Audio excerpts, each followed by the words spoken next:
Okay. The Eight of Pentacles pops out. A lot of hard work, diligence, prudence, staying to yourself, maybe.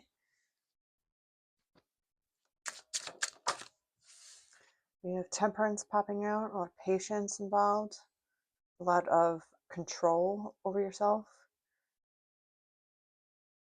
You're balancing out your two wolves.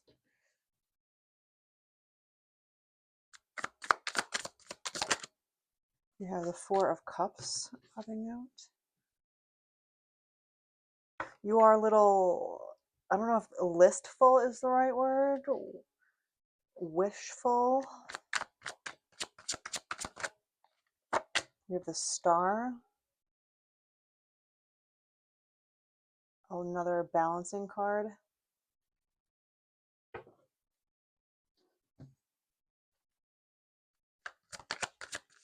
There's a community and there's a tower.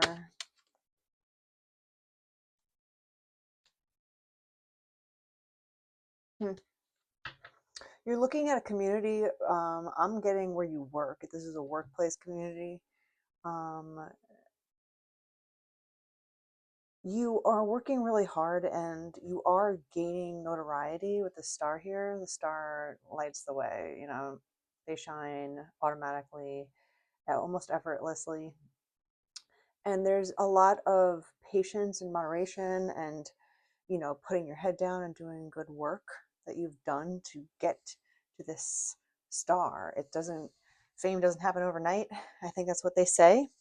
So you're looking at this community, the Eight of Pentacles, because there's a lot of people under this tree that's flourishing. It's working, you know, and you're in an environment of a work that is working. But there's something here with the Four of Cups that, look at this, you know, woman's face. She's a little bored. She's a little like blasé. She, even though her work life is taking off and doing well, her love life is not, let's just say. And she's a little bored over the options. She's a little bored over her past relationships or current relationships. There's also a tower here. You could take it literally and think that you are working in a tower, or you could take it as the Tower card is, which is all about faulty foundations and them tumbling down, right? So maybe you're thinking, even though you're gaining notoriety and money, hard worked, you know, hard earned money and notoriety, there's also something here that makes your heart feel sad, empty, something like that. You haven't had time to look for things that make your heart feel happy in love. We have the Five of Wands. A lot of fighting, a lot of competition, a lot of arguments, a lot of just backhandedness. It's just like a bunch of people fighting and arguing all the time. You know, maybe that's what you kind of get all the time when it comes to love, and you just feel like your love life is a tower moment. Your whole love life is a tower moment. Okay. What else?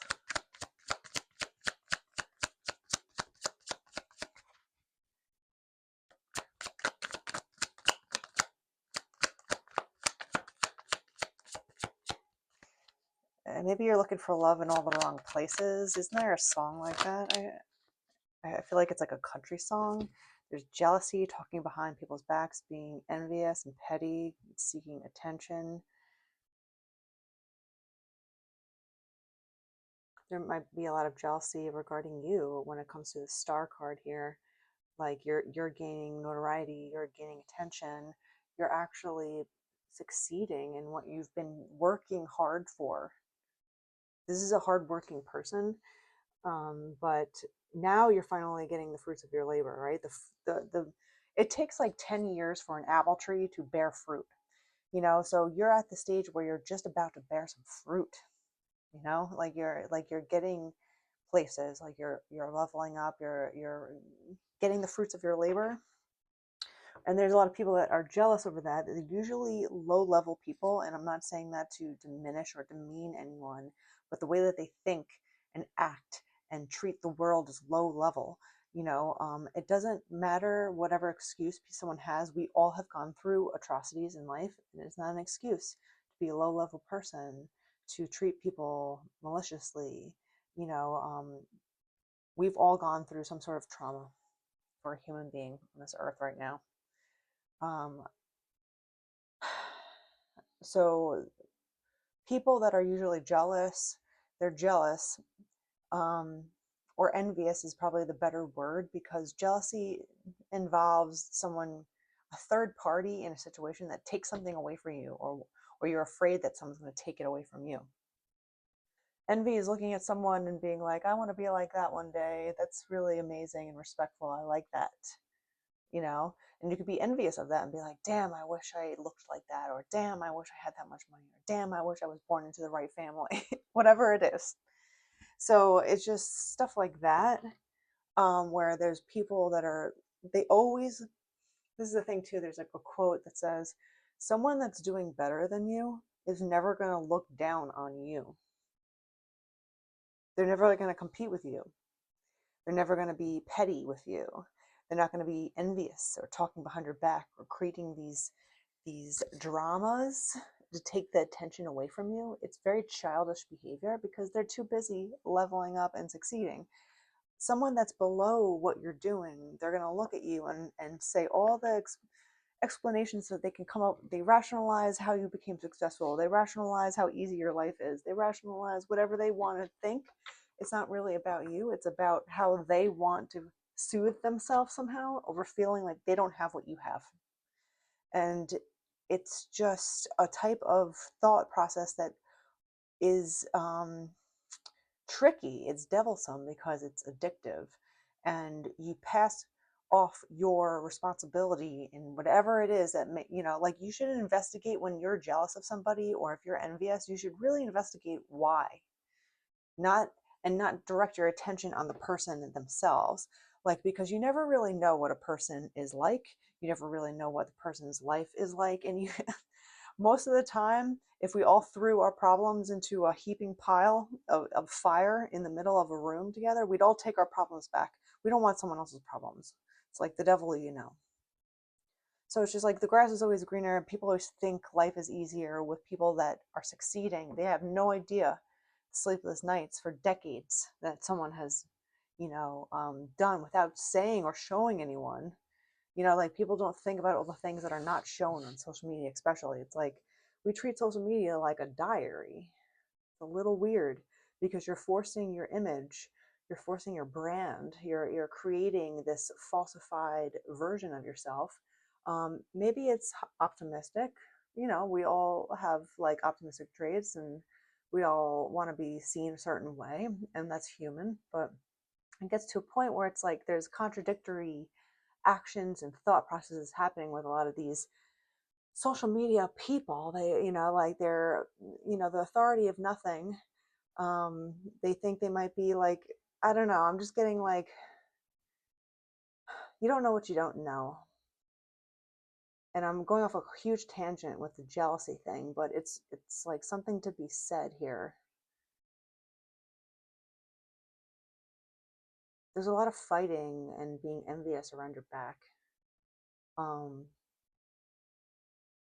It's like someone that is young that tries to be a fitness influencer.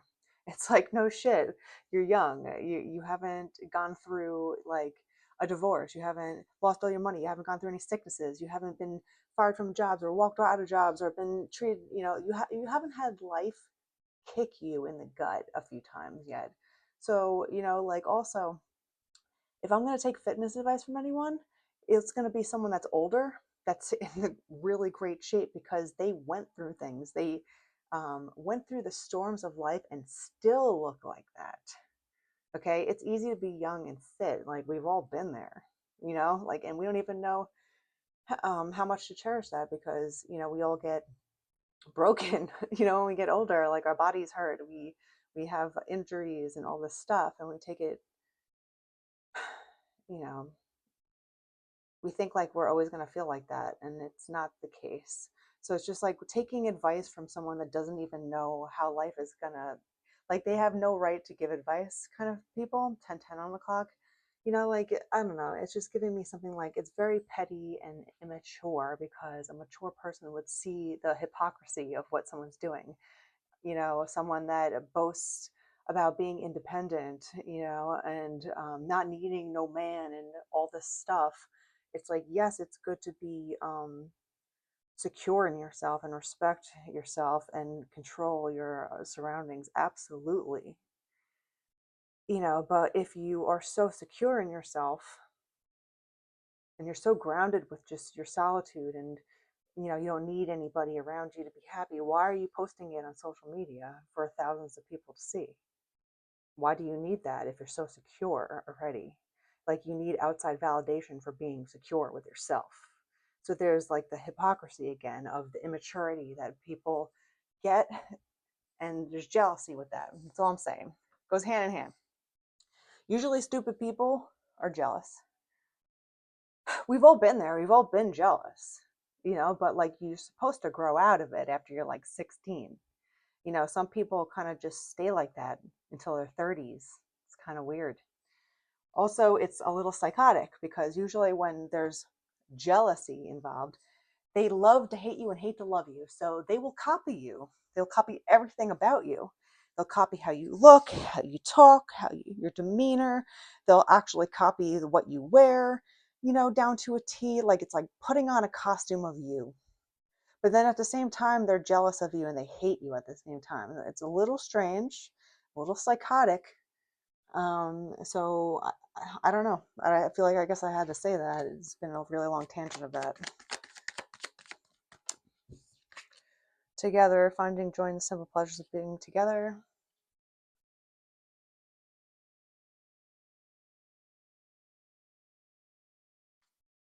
I feel like a lot of your past with the Five of Wands and the jealousy and the boredom here. You don't find yourself ever comfortable around people that you're choosing.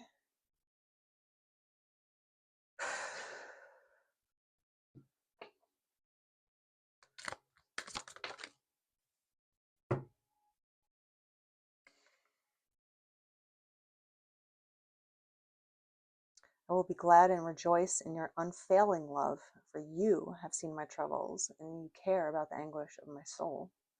Someone that actually really cares about you, not just what you can give them, what they can get from you, all that stuff. Using people. There's jealousy, there's pettiness, there's using. There's the Five of Wands. There's a lot of this like low level behavior. That's why you're bored. Because it's like, it's just like, how many games can one play in life? How many games can one play in this energy? So maybe you're keeping your head down, you're leveling up, you're becoming that star, you're really shining, and you're bearing fruit. But this is the thing, like, you're not finding anybody that is actually someone that you could, share your troubles, share your love, share your souls with.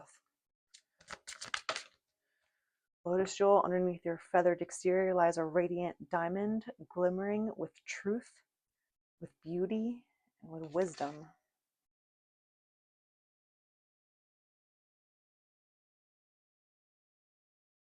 The lotus and this card is about almost like a phoenix, rising from the mud and, creating something beautiful. I saw 1414 on the clock when I looked up.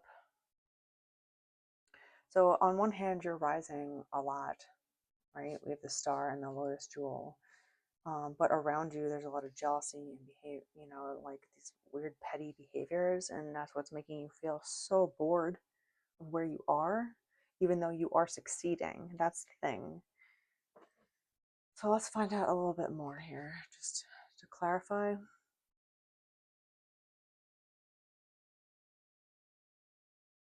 All right, let's clarify the beginning, the Eight of Pentacles. You have the Nine of Cups and the Seven of Swords coming out together. interesting duo here. So there's trickery in order to get what you want, or you had what you want and people stole it away from you. It's interesting two cards to get with the Eight of Pentacles here. So maybe people have tried to take your winnings before, or they have gotten in the way of you succeeding monetarily or with whatever you've actually yearned for. It could be love too. It doesn't have to be money. The Nine of Cups is getting everything that you've ever wished for. It's like winning the lottery. So it's like you either got everything that you had wanted and you were tricked into giving it up, or you tricked yourself out of it, being happy, or you've been trying to get to this point with the Eight of Pentacles and people are getting in your way of winning here. You know, again, like there's a lot of success and leveling up that you're doing. You're keeping your head on straight, but around you, there's a lot of mischief, a lot of squawking here. The Seven of Swords is really about um, manipulation. So again, with the pettiness, the envy, the talking behind people's backs, the manipulation, I think you're kind of feeling a little old for that. You know, like maybe not old, you're just too wise for that now. Like you're just a little over the elementary games. Like if you were talking about kids in elementary school, you can understand where they're coming from at first, but then you have to grow up. So I feel like you're around people that are just super immature, and that's why all this Five of Wands, the fighting happens, and all this fun stuff, because you're around these types of people that are just instigating it upon themselves. No one sees the bigger picture in this group of people. So if you see the bigger picture and everyone else is kind of just like almost perpetuating the immaturity, like no one steps up and becomes a better person in this community, you got to take it for what it is. And that might give you boredom. That might give you boredom. Okay, so what's the Nine of Cups then? What are you trying to get after here? The Nine of Swords? Whatever it is making you very worried. We have the Six of Pentacles. You're worried no one's going to help you. You're worried that these people aren't helping you, obviously. We have the Five of Swords. There's a lot of headache regarding what you want. So you're conflicted. There's almost like a cognitive dissonance happening. It's like, I am succeeding. I am leveling up. I am in a place where I'm actually shining and getting places here, and it's working very well. But then at the same exact time, I'm bored with the place. I don't like the behavior around me. I almost feel like maybe people are getting in my way. I think that's where you're at right now. What else with the Nine of Cups? Like, what is it? You have the Three of Swords coming out and the Six of Cups with the Ace of Pentacles. There's a lot of third-party mischief. All right, and you kind of want like a new chance at starting over, maybe a little bit more innocently in when it comes to love and relationship, and not so, again, the Three of Swords, the jealousy, the pettiness, the talking behind people's backs, everyone's effing each other over. It's like this ongoing saga. If you're bored with your life and you have nothing, and you don't watch Netflix, I guess you can just stay in this community and just watch the drama unfold constantly, because that's what occurs when people are constantly in this like negative state. The devil pops out. Yeah, exactly. Come on. Do you engage with it? Do you not engage with it? I think you already know that. The High Priestess, when I said that coming out, you already know that. And the Hierophant also. Look at that. You ultimately know that it's bad for you to be around people like that, and it might come around and bite you in the ass, because even though you think you're not affected by it, just the being purely surrounded by these people, like you're shining, you're doing amazing work, you're glowing, like you're vibrant. The Queen of Wands is just like super, like, spirited. and you're working really hard and you are doing good things, just being merely associated with certain people sometimes can be detrimental to you. You might not think it now, but it might happen in the future. It doesn't mean that it will happen either. You just have to be wary of, like, okay, do I want to muddle in this energy of like people talking shit all the time? People like you can't trust anybody, or like everyone's just like constantly scheming on the other person for one way or another. It's just like this constant game of bullshit, right? So it's just like it's up to you, and that's why I'll keep it there.